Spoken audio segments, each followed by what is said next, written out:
particular day, instead of having like our normal run-of-the-mill wrestling match, my friend David decides to drag a fucking 10-foot ladder out of his garage, and we're gonna have ourselves a little ladder match in his front yard. Yeah, what the hell did you guys do for fun as kids? Play Duck Duck Goose like a bunch of pussies? Yeah, well, we had fucking ladder matches in the front yard on a Tuesday at 4:30 in the afternoon. No big deal, it's fine. It was normal back then. Now, the whole point of a ladder match is for you to beat the hell out of your friend to such a degree that you're able to scale a ladder and grab a styrofoam championship belt that you got at Kmart. If you did that, you were the champion of the front yard, you won. So me and Michael are out there wrestling, and by wrestling, I mean we're having a fucking fist fight on a ladder. I end up kicking Michael in the teeth. He falls to the ground and explodes on impact, and lo and behold, I'm at the top of the ladder, hoisting that Kmart specialty championship belt above my head, and that's it. The match is over, I won. Or so I thought, that is, because that's when Michael's salty ass decides to do a haphazard missile drop kick, and next thing you know, I'm plummeting off the tippity top of the ladder. Now, out of all the things you would not want to land on when you're falling off a ladder,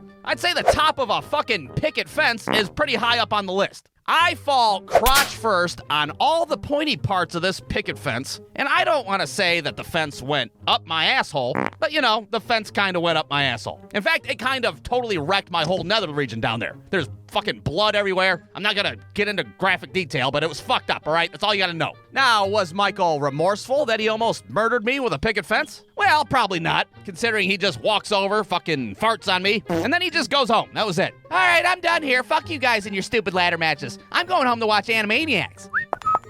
But hey, at least I got that sweet, sweet styrofoam Kmart championship belt. That was completely worth it, right? No, probably not.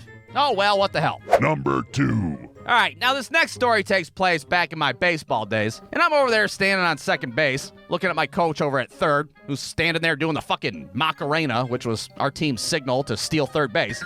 So I start running my little ass off like I just robbed a fucking Pet Supplies Plus. But what I didn't realize at the time was the other team's catcher was massive as hell. I don't know what year was on this kid's birth certificate or how many of his own kids were in the stands that day watching him play, but this big motherfucker threw that ball down to third base. I slide head first, and that ball hits me square right in the fucking eyeball. Within 30 seconds, my eyeball swells shut like I just lost a split decision with Apollo Creed and shit. My coach is standing there like, ah, right, way to use your head there. You're okay, right? Rub some dirt in it, you pussy. We got a game to win. Now, you'd think that after getting pelted in the eyeball with a baseball, I'd be done for the game, right? Well, you gotta remember this was like 20 years ago when nobody gave a shit about little kids. So my little ass stayed in the game. The next inning, I go into bat, and my depth perception is completely fucked at this point. The pitcher goes to throw the ball, and I don't even see the fucking pitch. Well, next thing you know, I get drilled right in the fucking neck